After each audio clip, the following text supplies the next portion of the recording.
Hi, I'm Amali. So I'm going to explain what is rennet. Rennet originally is the enzyme that young cattle produce in the lining of their stomachs to digest lactose, milk sugar. It is bovine equivalent of insulin. In cheese making, rennet is one method used to convert raw milk into curds separating out the whey. Most modern cheese making in the United States and some other countries use synthetic rennet. So in Europe and other parts of the world, natural rennet is still popular with cheesemakers. Kosher cheese, vegetarian cheese are exclusively made with synthetic rennet. Rennet is a type of coagulant used in cheese making when separating milk into curds and whey. Rennet is composed of a specific enzyme, chymosin, that is well suited to separate the milk solids from the liquids. For cheese making, rennet helps to form firm coats and it's crucial in finding the right texture for your cheese, where some recipes will use acid or an-acid producing bacteria to do this. Cheesemakers use rennet to better cultivate the final flavor profile of their cheese. Pepsin. Pepsin is another enzyme typically present in rennet, but cheese-making rennet has a much higher chymosin content than pepsin content. Pepsin is a naturally occurring digestive enzyme in humans along with many other animals, and its primary purpose is to break down protein. Too much of this enzyme can adversely affect the texture of your cheese. What is the best rennet for cheese making? The specific type of rennet you will want to use will depend on the type of cheese you are making. Rennet can vary in terms of source, potency, and form, so you will want to be sure to have the proper rennet for your recipe. The most significant differentiator between kinds of rennet is where there are sources, namely animal and vegetable rennet. So today, I will explain about the types of rennet. The first one, we have animal rennet, and we have vegetarian rennet, and we have rennet vegetables. The first one is animal rennet. Animal rennet is a traditional that has been used for 1,000 years. It contains about 90% of chymosin, 10% of pepsin, and other enzymes. Animal rennet can be purchased in liquid, paste, or tablet form.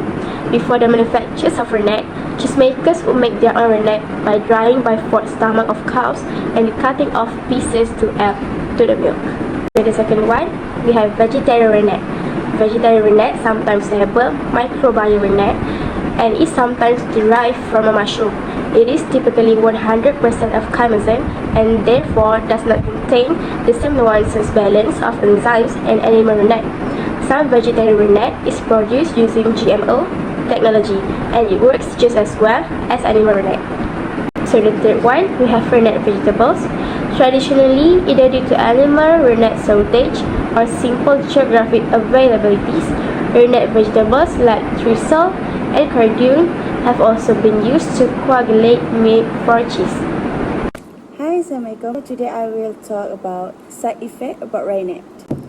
As we know, this rennet is based on cheese, whey powder, and is also used in bakery ingredients such as L-cysteine. L-cysteine can help soften bread. You know, rennet is a strong allergen, so rennet can make a respiratory and sensitization system may also to user. Whey powder is the main cause this system if used regularly. In addition, cheese contains high cholesterol and saturated fat.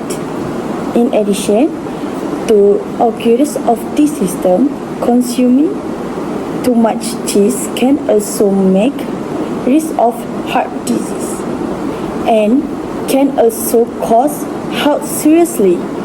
So we need to avoid to taking this rennet. Hi, I'm Haja. So I'm gonna explain about benefit of using rennet in cheese. Some of the benefit of using rennet in cheese include improved texture.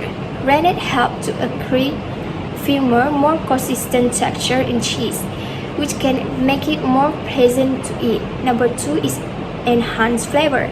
Rennet can also affect the flavor of cheese by helping to break down certain proteins and sugars in meat. This can lead to a more complex and nuanced flavor profile. Number 3 is nutritional. Because rennet helps to separate the curd and whey, it can also increase the amount of cheese that can be produced from a given amount of meat. So please note that there are also vegetarian and microbial alternatives to traditional animal-derived rennet, which may be used in cheeses labeled as vegetarian or microbial rennet. So what is microbial rennet? Microbial rennet is used to separate of meat into curd and is used during the process of creating cheese. Some of the most popular type of cheese that require that use of rennet are Parmesan, Gorgonzola, Gruyere, burrata, and Manchego cheese. For conclusion, the rennet becomes impure by virtue of the animal's death, and it's not possible to remove the impurity from it. So, rennet is not haram if you're using animal rennet and slaughtered the animal in Islamic ways. That's all from me. Thank you.